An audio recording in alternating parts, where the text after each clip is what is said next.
Hello, happy Monday. I am Meredith. I am here with our message for May 27th, 2024. We are tuning into the energy atmosphere with a good old-fashioned Rider-Waite tarot deck. For today's message, we have the Sun in Gemini. The Moon is moving into Aquarius, out of Capricorn into Aquarius. And of course, we've got Pluto retrograde in Capricorn at the moment. Making the most of that. So let's see what the tarot cards have to say about the energy atmosphere for us today. Two cards. First position. First is Three Cups. Excellent. You know, this is indulging in our rewards and celebrating our rewards here on the Three of Cups. You also have the characters from Strength, Justice, and Temperance in the reading. And I do feel that this Three of Cups is also collaboration. It's an acknowledgement of what we are making more of. And it's paired with the Page of Swords. Nice. So there's inspiration in the evolution of our now moments where we're engaging the joyous satisfaction and reward of all of our investment in the now, and we're sharing that. And through the sharing of our happiness and our fulfillments here, we inspire new considerations. And this is why I sense the Page of Swords is here, because we don't ever really rest on our laurels when it comes to our joy and our happiness. We continue to invest in this, and we have an eye for the ripple effect, you know, how what we do in the now resonates onward for ourselves and becomes a blossoming for the vision we hold on our horizon. I also sense here that these two together are a bit of a launch pad for our, you know, taking leap of faith and at the very edge of our comfort zone. And that sometimes feels dicey, which is something we talk about frequently here on the channel, because we're turned over and over and over to putting our focus and our attention and then ultimately our action based on the intuitive messages that we receive. And so that's where the leap of faith comes in, through the inspiration here of the celebration of all of our reward in the now. So we're looking to the oncoming while simultaneously being in celebration, and then that celebration brings greater inspiration. Next. Yeah, look at that. There's confirmation, if ever. There's the High Priestess. Fabulous, right? So my sense of these first two cards is that we're feeling a level of self-mastery in our intuitive blessings. And I sense that many of us have come to taking action on our intuition quite tentatively, because as we've seen and talked about many times over from this tarot table, the cards that fall on it, we talk about how there is a comfort in the familiar. Usually we're seeing the Devil card when we're talking about that. And it's because we establish habits and behaviors that are either serving us or not serving us. And if they're not serving us, it's because, you know, we're doing some of the journey here with our eyes closed, and we're not recognizing that we've fallen into a pattern of behavior that may not be developing greater rewards. So what I'm picking up here is that our intuition simultaneously shows us what's possible and where action can be taken, and where we have become comfortable. And that's where the ego can get stimulated, right? We talk about that a lot. Let's see what's next. Oh my gosh. Seriously, you cannot make this happen. I love that this happens so frequently. If we turn over either the Death card or the High Priestess, the other is not too far away, and they happen to be right next to each other today. So one of the messages that these two bring us is that the High Priestess calls our attention to everything that serves and everything that doesn't. So we get to see the whole picture there. And then the Death card with its essence of renewal, endings and beginnings, rebirth. You know, the Death card comes in and sweeps off the foundation, everything that no longer, is required there or even belongs there. So this is a beautiful experience because we're in celebration mode. We're feeling quite inspired. We have a level of self-mastery with our intuition in terms of trusting it. And we're going with it because we also equally rely on the essence of the Death card to create a transformation. We are creating transformation to make way for everything we're in celebration with, and then so much more of what comes out of living happy like that. Oh my gosh. Yes, exactly, because there's a 10 of coins. And we call this the everything card. It's our legacy of happiness and how we build on that, which is exactly what we're talking about over here. And you're watching some of the mechanics of it unfold with the High Priestess and the Death card. So here we are in celebration inspiration because we're listening to our intuition. And then we're all about the transformation to make way for and to continuously support our legacy of happiness and fulfillment here in the 10 of coins. And then, wow, then there's the Emperor. That's 3 pretty fantastic major arcana cards there in the main body of the reading. And what does this Emperor say to us? You know, he's sitting on this throne right here and right here in the 10 of coins. You know, they can be the same character. So on a personal note, one of the things I love so much about the Emperor card is that he looks very comfortable there, doesn't he, on that throne? And, you know, he's dressed in his robes, so he looks at ease and relaxed. He has such a wealth of wisdom, knowledge, and experience.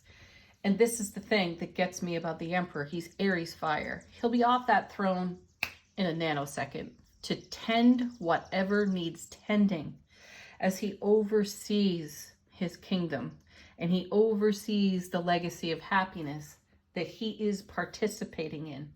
So what we're being shown here is that the way through any situation is to yield to the grace of allowing, which is not always simple. It sounds wonderful, doesn't it? And then when you're in the midst of an uncomfortable experience in your journey, the tendency is to go toward what you know, what you're comfy with. This is when we'd like to see the Devil card because it points out behaviors and habits and attitudes that really are just being done by rote. And then we have to challenge ourselves. And that's why I feel that the Emperor being poised for action, ready for action at any moment is very key. Because in the moment that we become complacent is exactly the perfect alignment with universal energies to take an action. And we will take action, just like the Emperor will. We'll be off that throne in a nanosecond, tending our our garden of happiness that creates a legacy of happiness. Let's see what's going on behind the scenes. What are we not exactly aware of? From the bottom of the deck. Change. There's Temperance. Powerful major arcana showing up for us in the cards today. And so there's a whole wealth of change happening behind the scenes, and energies are being woven together that are not commonly woven together. And what we've done is created a foundation that supports this kind of change. And it's our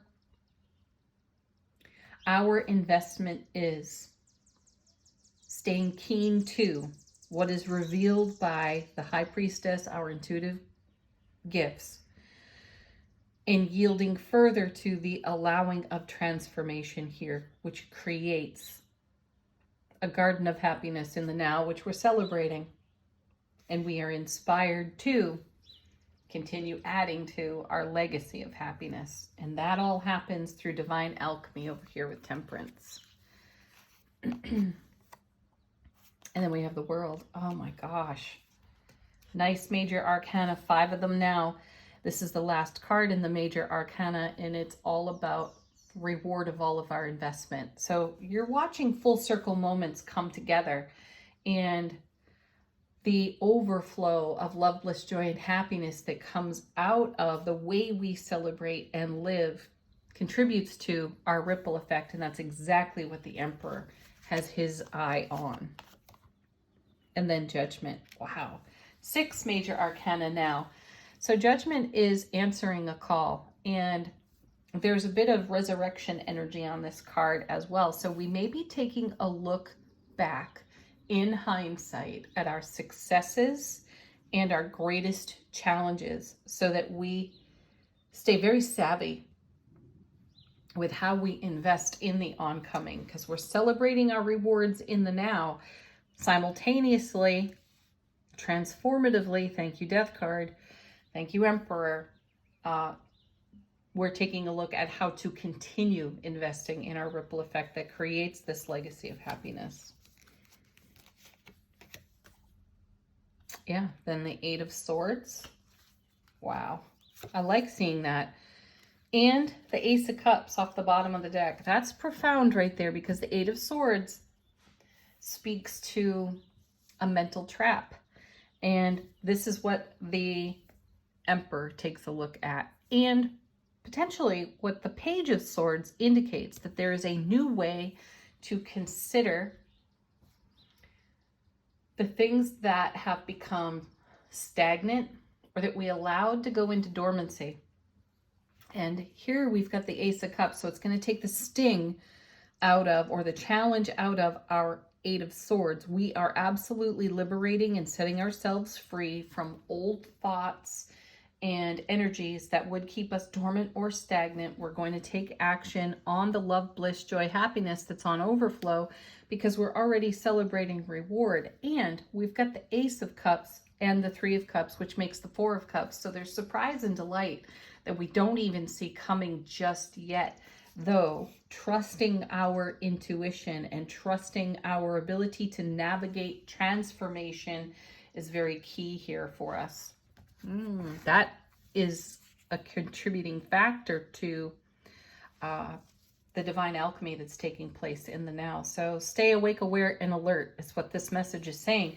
Tend to what requires tending in the moment. This is not a moment for procrastination, because the transformative energy is so profound in the reading, and the intuition is dialed up to 100. So, whoa, you aren't going to want to second guess yourself.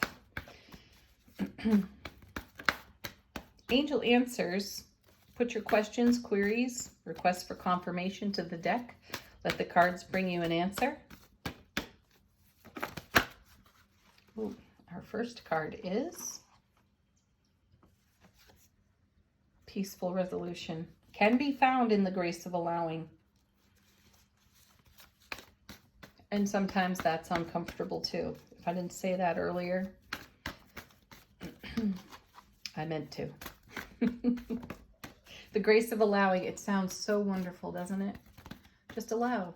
Let things happen. Let things happen for you, right? And then we get introduced to our grippy class 5 clinger ego, right? And we have to navigate that. So, peaceful resolution. Take a breath. Get into your heart space. It's great advice. Know that it's up to you. Yeah, no one else does this for you. You do it.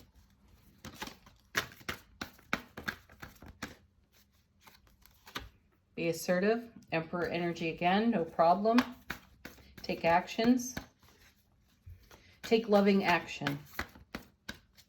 One more.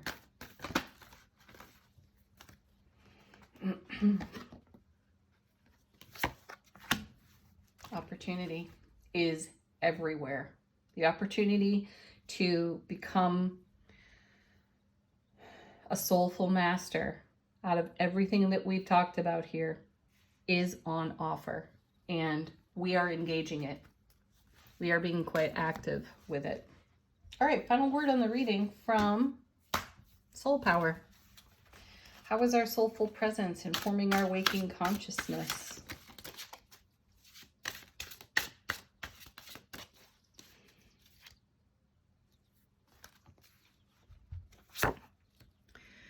We have chi stimulation, energy stimulation. Perfect. Yes.